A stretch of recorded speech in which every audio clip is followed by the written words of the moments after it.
त्र्यंबकेश्वर एक प्राचीन हिंदू मंदिर है जो भारत के नासिक शहर से 28 किलोमीटर और नासिक रोड से तकरीबन 40 किलोमीटर दूर त्र्यंबक शहर में बना हुआ है।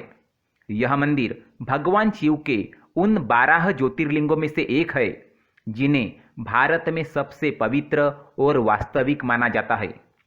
त्र्यंबकेश्वर ज्योतिर्लिंग की सबसे अद्भुत और असाधारण बात तो यह है कि इसके 3 मुख यानी 3 सर है।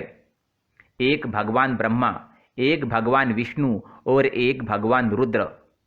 इस लिंग के चारों ओर एक रत्नजड़ित मुकुट रखा गया है जिसे त्रिदेव के मुकुट के रूप में रखा गया है। कहा जाता है कि यह मुकुट पांडवों के समय से यहीं पर है। इस मुकुट में हीरा, पन्ना और कई बेशकीमती रत्न जुड़े हुए हैं। त्र्यंबकेश्वर मंदिर में इसको सिर्फ सोमवार के दिन 4 से 5 बजे तक दिखाया जाता है। यह मंदिर ब्रह्मगिरी पर्वत के तलहटी में स्थित है। गोदावरी नदी के किनारे बने त्र्यंबकेश्वर मंदिर का निर्माण काले पत्थरों से किया गया है।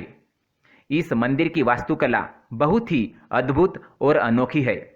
इस मंदिर के पंचकोशी में काल सर्प शांति, त्रिपिंडी विधि और नारायण नागबली आदि पूजा कराई जाती है, जिनका आयोजन भक्तगण अलग अलग मनोकामना को पूर्ण करने के लिए करवाते हैं।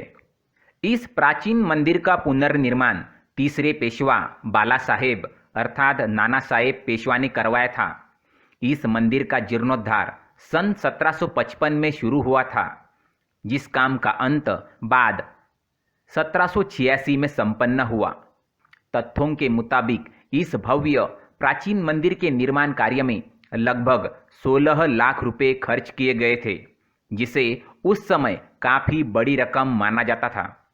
त्र्यंबकेश्वर मंदिर की भव्य इमारत सिंधु आर्य शैली का अद्भुत नमूना है।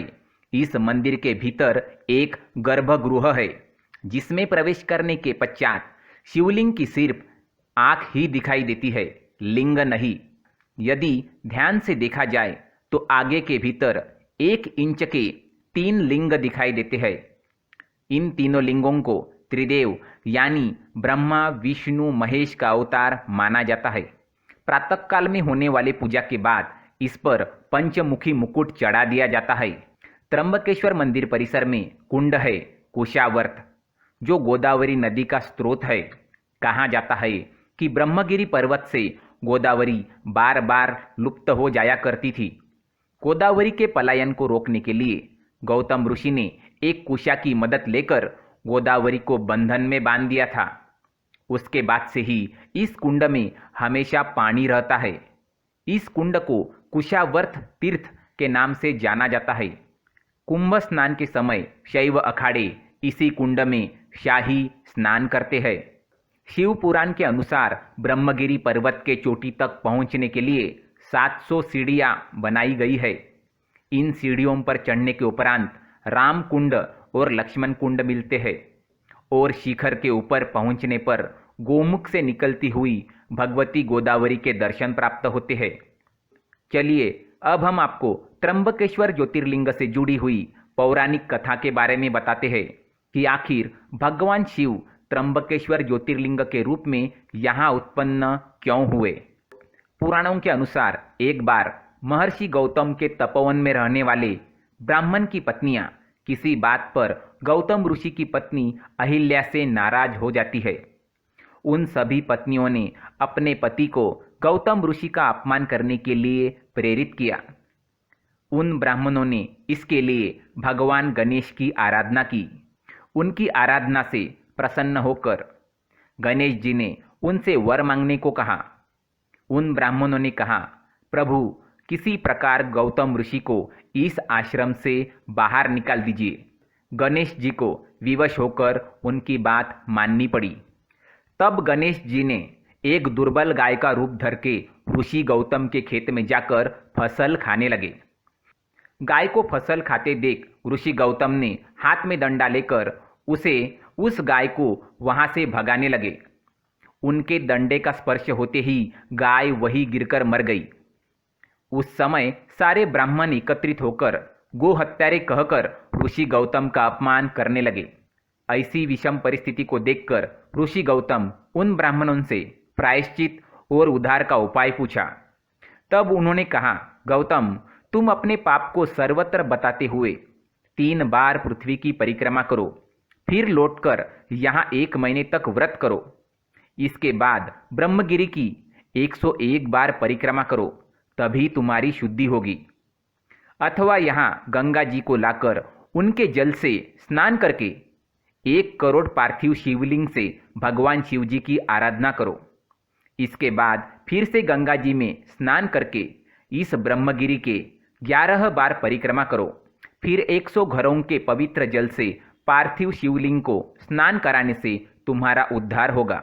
उसके बाद भी गौतम ऋषि ने सारे कार्य पूरे करके पत्नी के साथ पूर्णता तल्लीन होकर भगवान शिव की आराधना करने लगे। इससे प्रसन्न होकर भगवान शिव ने उनसे वर मांगने को कहा। महर्षि गौतम ने कहा, भगवान, आप मुझे गो हत्या के पाप से मुक्त कर दीजिए। भगवान शिव ने कहा, गौतम, तुम सर्वदा निष्पाप हो। गो हत्या का अपराध तुम पर छलपूर्वक लगाया गया था। ऐसा करने के लिए तुम्हारे आश्रम के ब्राह्मणों को मैं दंड देना चाहता हूँ। इस पर महर्षि गौतम ने कहा, उन्हीं के उस कार्य से मुझे आपके दुर्लभ दर्शन प्राप्त हुए हैं। अब उन्हें मेरा परम समझकर उन पर आप क्रोध ना करें। बहुत सारे ऋषि मुनियों और देवगण ने वहां उपस्थित होकर ऋषि गौतम की बात का अनुमोदन करते हुए भगवान शिव से सदा वही निवास करने की प्रार्थना की। फिर भगवान शिव ने उन सब की बात मानकर वहां त्र्यंबक ज्योतिर्लिंग के रूप में वही स्थित हो गए।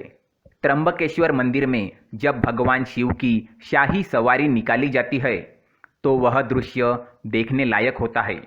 इस भ्रमण के समय त्र्यंबकेश्वर महाराज के पंचमुखी सोने के मुकुटे को पालकी में बिठाकर गांव में घुमाया जाता है। फिर कुशावर्त घाट तीर्थ में स्नान कराया जाता है। इसके बाद मुकुटे को वापस मंदिर में लाकर हीरे जड़ित स्वर्ण मुकुट पहनाया जाता है।